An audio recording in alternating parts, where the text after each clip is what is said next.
La entrevista del Telematutino 11, gente importante a tratar temas importantes. Nos acompaña el licenciado Iván Lorenzo, él es senador por la provincia de Elías Piña, pero es vocero de los senadores del Partido de la Liberación Dominicana. Iván, bienvenido como siempre. Gracias, de tu casa. Buenos días. Muy buenos días. Jacqueline. Encantada. Bueno, la principal noticia política del día de hoy, aparte de lo de Ucrania, que es lo que nos tiene centrado, fue que la oposición decidió retirarse de la mesa del diálogo de la reforma constitucional, y llama la atención que hay como una unidad ahí de la oposición, FP, PLD y PRD. Eso se veía venir, ¿verdad? Bueno, obviamente yo le había dicho a ustedes que la familia bochista en algún momento, en aras de salvar el país, Sí, va a unir.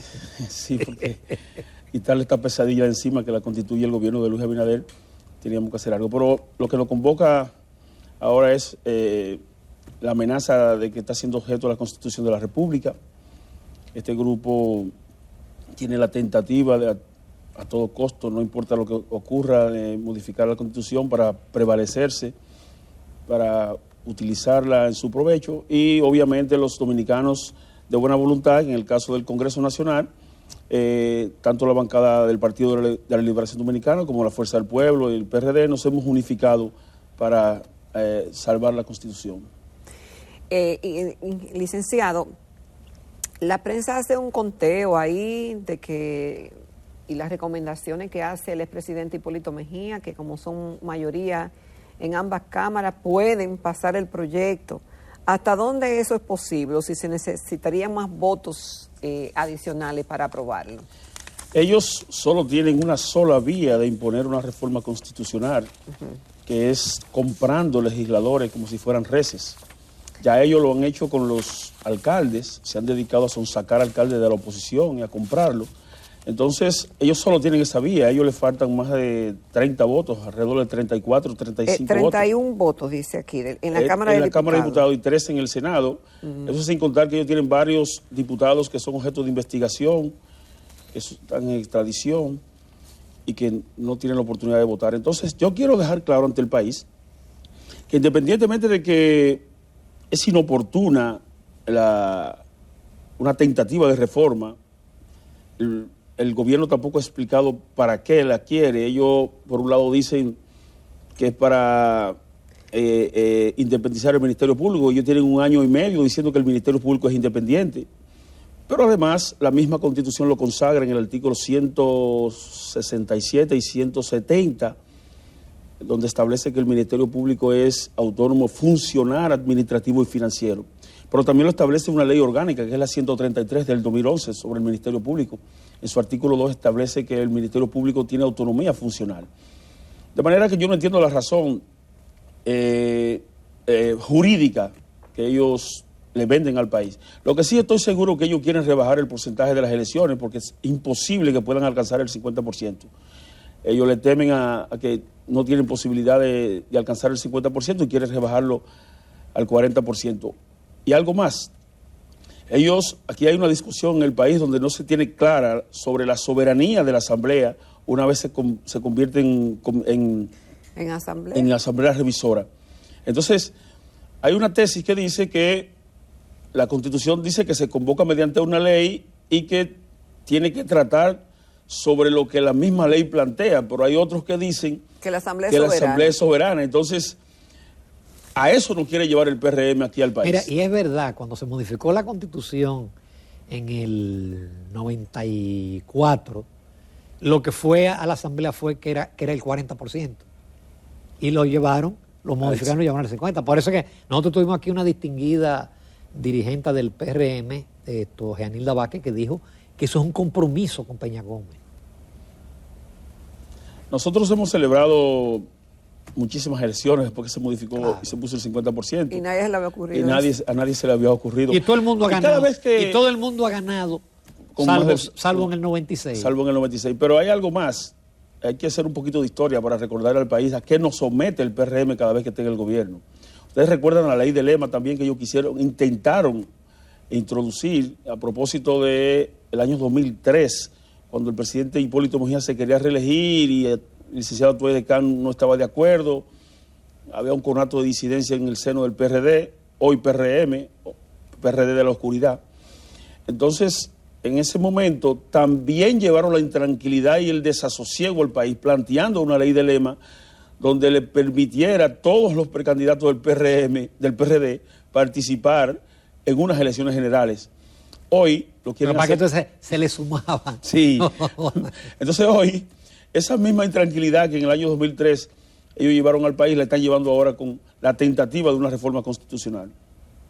Pero dice el CES que va a seguir debatiendo después del 16 de marzo, ya con los actores que quedan. Sobre el tema de la modificación a la Constitución, yo pienso que sería una necedad, porque numéricamente ya los partidos que nos hemos retirado de la discusión no permite numéricamente una reforma, salvo que ellos no quieran impulsar la compra indiscriminada de legisladores como si fueran reces. Pero cuando ella era oposición, eso se lo cuestionaron ustedes, que ustedes querían comprar legisladores para modificar. Pero cuando ellos no pueden hacer lo que ellos criticaban. Exactamente, pero además ellos se trasladaron hasta el centro de los héroes, hicieron grandes protestas y yo vi que el presidente Luis Abinader salió en una caravana con cientos o miles de PRMistas. Entonces, ojalá y ellos no quieran, porque se van a encontrar con un grupo de hombres y mujeres que no estamos dispuestos a aceptar que se atropelle la Constitución de la República. Senador, usted dijo que el partido hoy en el gobierno oficialista se ha dedicado a comprar alcaldes y directores de distrito. Vimos el caso de Hanoi, vimos la alcaldesa de La Guayiga, de Salcedo. La Popi, sí. La Popi. ¿Eso sigue? ¿Cuáles informaciones ustedes tienen? Mira, ellos no se han parado. Ellos, en su afán reeleccionistas, están invirtiendo mucho dinero del gobierno en la compra de dirigentes y de funcionarios electos por el pueblo de la oposición. Lo quieren hacer ahora con la Constitución. Parecería que ellos se han trastornado porque es una locura lo que están llevando a cabo. Pasando a otro tema, Iván Lorenzo, está todavía latente las opiniones sobre el discurso del presidente, muy especialmente los anuncios de incremento de las ayudas sociales y de que se va a mantener el subsidio a los combustibles y un subsidio de 10% al trigo, la soya, el maíz, etcétera. En sentido general, ¿cuál es tu opinión del discurso? Mira, yo pienso que el presidente Luis Abinader aprovechó una fecha tan importante que yo pienso que les rebajó la solemnidad a la fecha patria, a la Asamblea Nacional. 2 horas y ni siquiera mencionó a los padres de la patria, pero lo aprovechó para utilizar la misma retórica que en tiempos anteriores cuando estaba en campaña, para hacer ofrecimientos que son propios de un proyecto reeleccionista, ofrecimientos, un discurso cargado de ofrecimientos que él mismo sabe que él no va a cumplir. Es un mecanismo propagandístico de un proyecto reeleccionista. Entonces, lejos de un discurso esperanzador que esperaba la gente, el pueblo dominicano esperaba del presidente que le dijera cómo va a abaratar el costo de la vida, cómo vamos a rebajar el precio de los combustibles, cómo vamos a rebajar el precio de los productos de primera necesidad, de los materiales de construcción, la inseguridad ciudadana, que como nunca se está matando gente en la calle, no se puede caminar en la calle. Fíjense que el ministro de Interior, Jesús Vázquez, es el único ministro en la historia que ha tirado la toalla en más de una oportunidad. Dijo que no puede con la inseguridad, con la violencia y la delincuencia. Sin embargo, permanece en el puesto. De todo eso era lo que el pueblo dominicano esperaba que le hablara el presidente Luis Abinader, pero de nuevo fue un discurso reeleccionista, cargado de sueños. Fíjense que un día después envía al consultor jurídico y envía a don Ito Bisonó.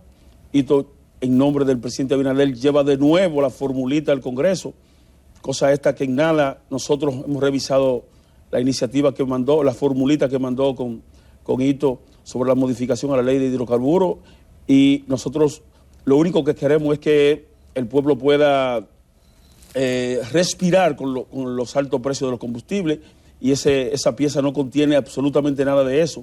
Entonces, todo eso es lo que pudimos ver en el discurso del presidente. ¿Tú estás en alguna de las comisiones que están estudiando los 3 proyectos? Porque está el del fideicomiso público y el de la ley de compras.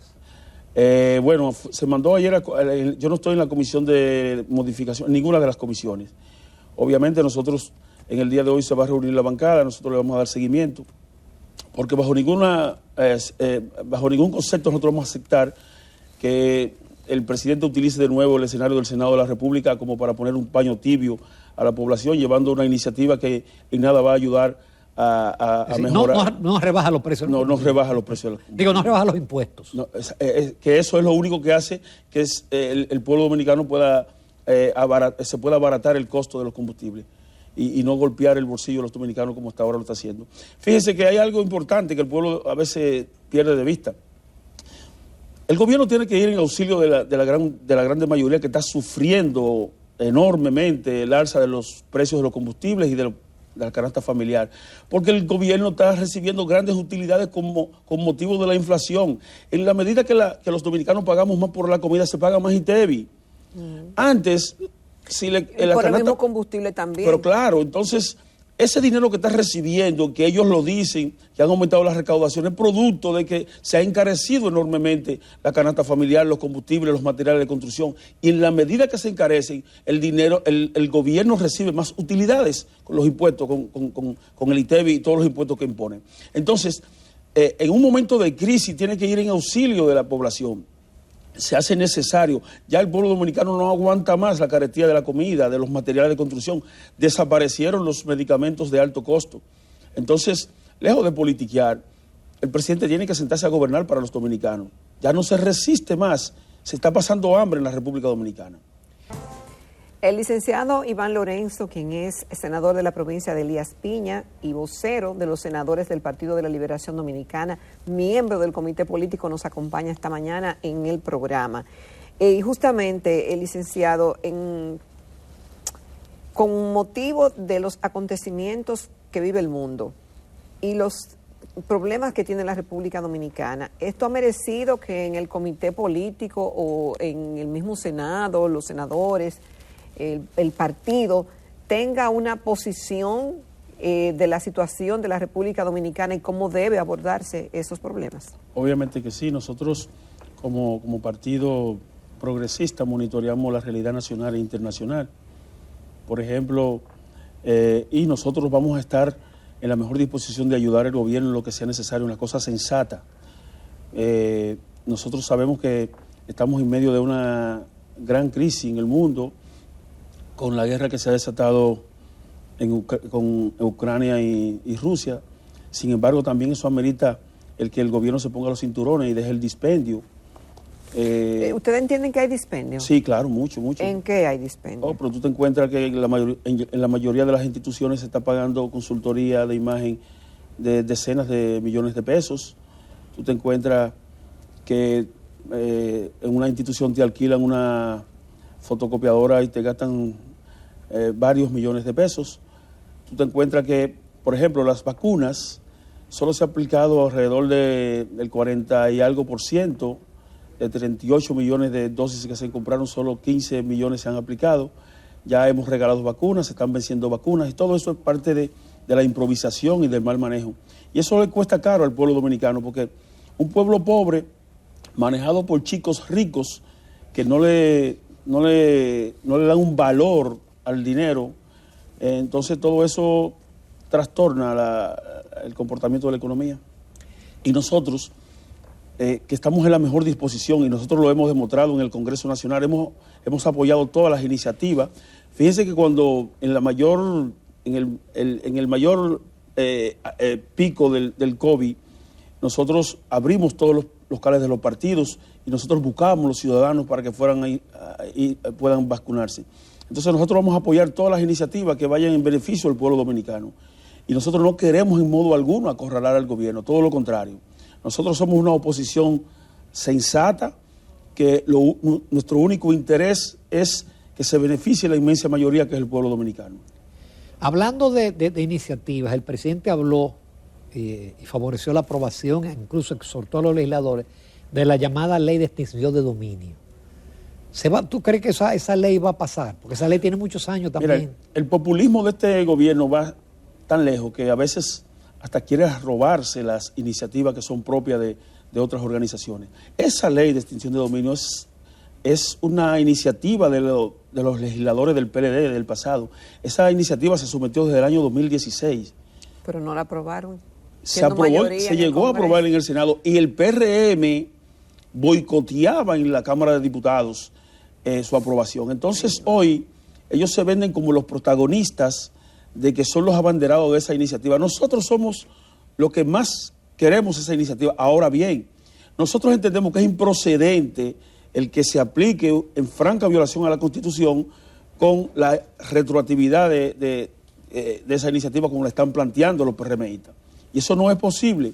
Parecería que ellos tienen temor. Sí, una ley no puede ser retroactiva. Y lo establece la Constitución en su artículo 110. Las leyes no son retroactivas. Entonces, ellos parece que ponen ese componente para que no se apruebe.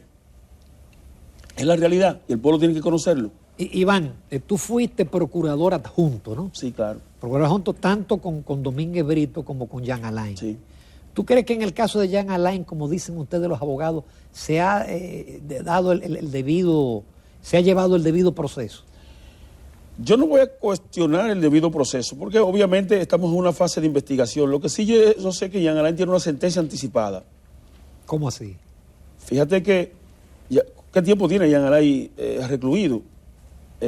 Sin embargo, hay otros procesos con mayores implicaciones. Yo no conozco, el Ministerio Público no ha presentado la acusación, por eso yo no hago juicio de valor. Yo no conozco los elementos que tiene el Ministerio Público. Porque pidieron 4 meses más. Bueno, porque ellos habían dicho, ellos se contradicen, ellos habían dicho que tenían miles de pruebas. Sin embargo, veo cómo se canta y se llora el magistrado Camacho cuando dice que lamenta sobremanera que la ley de compras y contrataciones no le permite enjuiciar a personas que a él le gustaría. A mí me gustaría saber si cuando él era el director de la escuela del Ministerio Público también le hubiese gustado que se modifique la ley para él comprar. Pero de todas maneras, yo pienso que no solamente en el caso de Jean Alain, en muchos de los casos que se ha llevado es parte de la instrumentalización de la justicia y de la judicialización de la política. Es lo que considero. Y de otro tema, senador, no podemos terminar el programa sin hablar de la frontera, sin hablar de su provincia. En medio de este escenario, se sabe que las provincias fronterizas son pobres, que el empleo escasea y que la situación generalmente es mucho más difícil que otras provincias. ¿Cómo están esas provincias? ¿Cómo está el control fronterizo? La noticia del muro, ¿cómo ha caído en la zona? Miren, etcétera. Para que el pueblo sepa hasta dónde le importa a este gobierno la frontera, el gobierno solamente en el Ministerio Administrativo, por concepto de publicidad, tiene lo que tiene casi todas las provincias fronterizas consignado en el presupuesto nacional. Y algo así? más. ¿Cuáles son esos números? Por ejemplo, en el presupuesto del año 2022, el Ministerio Administrativo tiene consignado 2.000 millones de pesos. ¿Para publicidad? Para publicidad. Eso es algo más que las 5 provincias fronterizas. Por ejemplo, Elías Piña tiene 270 millones de pesos consignados. Pero hay algo más. El muro le va a costar igual a lo que tiene las 5 provincias de la región fronteriza consignado en el presupuesto para el año 2022. Con esto yo le estoy contestando a ustedes hasta dónde le interesa la vida de la gente al gobierno de Luis Abinader y del PRM. Pero el muro favorece porque se evita el contrabando y las armas y la entrada de que sigan entrando ilegales. Pero es que a mí no me cabe que se digan y se contradigan, porque por un lado tú me dices que tú tienes la frontera blindada con 13.000 efectivos militares, por otro lado tú la quieres blindar con un muro. Pero además, fue lo que le dijo al país el presidente Luis Abinader cuando era oposición, lo que le dijo Faride, lo que le dijo Yayo, lo que le dijo la alta dirigencia del PRM. Ellos decían todo lo contrario. Entonces, donde digo Diego, yo pienso que el ejercicio de la política debe ser diferente. Ellos todos decían que el mundo elimina los muros y que en lo que ellos creen en una correcta política migratoria y que si fortalecemos, que yo estoy totalmente de acuerdo cuando ellos estaban en la oposición, la vida de los ciudadanos fronterizos, ellos se constituyen, esos ciudadanos son los mejores centinelas para defender la soberanía nacional. Pero obviamente como ellos han abandonado los habitantes fronterizos, lo han descuidado, como descuidaron el campo, entonces tienen que recurrir a un muro.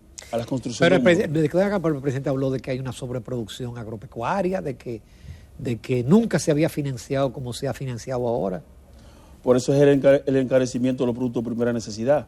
En el día de ayer se reunía los gremios que agrupan a los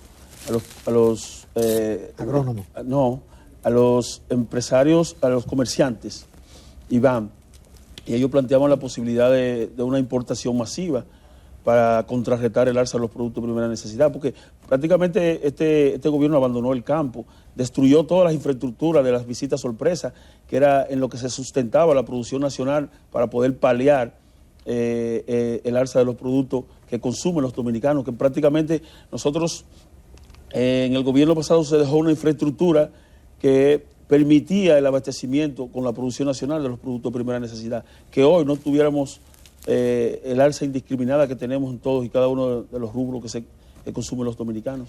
Y en el caso de Elías Piña, el gobierno está haciendo construcciones, hay obras. Anuncios. No, es decir, no hay obras. No hay nada, anuncios, como ha hecho en San Juan, como ha hecho en todo el país. En San Juan hay 3.000 millones de pesos invertidos en papeles, en anuncios. 2.000 primero y después 1.000 más cuando fue. Y Elías Piña es de las más pobres de la frontera. Total. Yo creo que es la más pobre sí, compite con Pedernales. Compite con Pedernales. Sí. Pero Pedernales tiene la esperanza del desarrollo turístico. También no. Se ha anunciado muchas veces. Yo estaba al lado de mi buen amigo, el colega Dionis Sánchez, y me dice, ya yo ni me voy a parar. Antes yo aplaudía porque ya se ha mencionado tanto.